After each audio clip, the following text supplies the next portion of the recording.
Hello friends. आज की इस वीडियो में मैं आपसे चर्चा करने जा रहा हूँ विटामिन बी और सी के बारे में कि विटामिन बी और सी के क्या फंक्शंस हैं।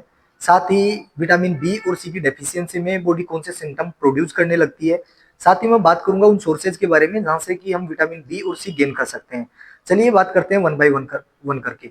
सबसे पहले मैं बात करूंगा कि कौन से ऐसे सिम्टम्स हैं जो बॉडी प्रोड्यूस करती है विटामिन बी और सी की डेफिशिएंसी में। थकान, कमजोरी, किसी भी इंफेक्शन का बार बार होना, नर्व पेन, ब्लीडिंग गम्स, मसूड़ों से खून आना, या फिर माउथ अल्सर्स, या फिर एनीमिया जैसे सिम्टम्स बॉडी प्रोड्यूस करने लगती है। ये कुछ बेसिक सिम्टम हैं जो विटामिन बी और सी की डेफिशिएंसी में अपने को देखने को मिलते हैं। साथ ही स्किन और हेयर से रिलेटेड जितनी भी प्रॉब्लम है उनके लिए भी विटामिन बी और सी कहीं ना कहीं जिम्मेदार होते हैं। तो अब मैं बात करता हूँ विटामिन बी के बारे में कि विटामिन बी के क्या फंक्शंस हैं अपनी बॉडी में। सबसे पहले मैं बात करूंगा कि विटामिन बी जो है अपनी बॉडी में एनर्जी प्रोडक्शन का काम करता है। एनर्जी प्रोडक्शन मतलब जो फूड हम इंटेक करते हैं उससे एनर्जी का जो प्रोडक्शन है वो विटामिन बी का काम है। मीनिंग ये मेटाबॉलिज्म को कंप्लीट करवाता है, साथ ही फूड डाइजेशन में भी ये हेल्प करता है। इसके अलावा विटामिन बी जो है वो अपनी बॉडी को एक सपोर्ट प्रोवाइड करवाता है। नर्व हेल्थ के लिए ये इम्पोर्टेंट होता है। साथ ही अपने ब्रेन को स्ट्रोंग बनाता है। ये अपनी स्किन और जो हेयर्स हैं उनकी हेल्थ के लिए भी बहुत ही ज़्यादा इम्पोर्टेंट है। साथ ही ये डीएनए फॉर्मेशन और सेल ग्रोथ के लिए भी इम्पोर्टेंट है।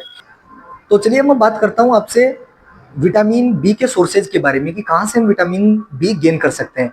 विटामिन बी के जो सोर्सेज माने जाते हैं, जितने भी ग्रेन्स हो गए, चाहे वो गेहूं हो गया, चावल हो गया, या फिर राजमा हो गया, इनके अलावा डेयरी प्रोडक्ट्स जो दूध, दही, या फिर पनीर हो गए, या फिर अंडा हो गया, मछली हो गई, या फिर जितने नट्स हो गए, सीड्स हो गए, तो ये कुछ विटामिन बी के जो है सोर्सेज माने जाते हैं।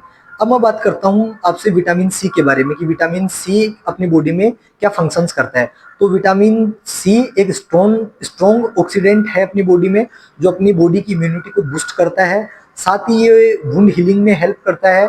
इम्पोर्टेंट फैक्टर इसका इम्पोर्टेंट काम इसका एक ये भी है कि ये कोलेजन फॉर्मेशन करता है, जैसे अपनी ब्लड वेसल्स को हेल्थी बनाए रखता है, अपनी स्किन को ये हेल्थी बनाए रखता है। और इसके अलावा ये आयरन एब्जॉर्प्शन में भी हेल्प करता है, जिससे एनीमिया जैसी प्रॉब्लम से हम बच सकते हैं। इसके अलावा ये टीथ की हेल्थ हो गई, या फिर जो गम्स और मसूड़े हैं उनकी हेल्थ के लिए भी जिम्मेदार होता है। इसके अलावा जो विटामिन सी है वो अपनी स्किन के लिए मेन माना जाता है। विटामिन सी अपनी स्किन के रूटीन में भी बहुत इंपॉर्टेंट फैक्टर माना जाता है। तो चलिए अब मैं बात करता हूँ कि विटामिन सी के जो सोर्सेज हैं वो कौन कौन से हैं। विटामिन सी के जो सोर्स हैं उनमें माने जाते हैं जितने भी सिट्रस फ्रूट हो गए, चाहे वो आंवला हो गया, गुआवा हो गया, ऑरेंज हो गई, या फिर जैसे टोमेटो हो गया। तो ये कुछ सोर्सेज हैं जहाँ से हम विटामिन सी गेन कर सकते हैं। इसके अलावा जो ग्रीन वेजिटेबल्स हो गई वो तो विटामिन सी का सोर्स है ही, और साथ में विटामिन बी का भी सोर्स ये माने जाते हैं। तो आज की वीडियो में बस इतना ही। अगर आपको वीडियो इन्फॉर्मेटिव लगता है तो ज़्यादा से ज़्यादा लोगों तक शेयर कीजिए। धन्यवाद।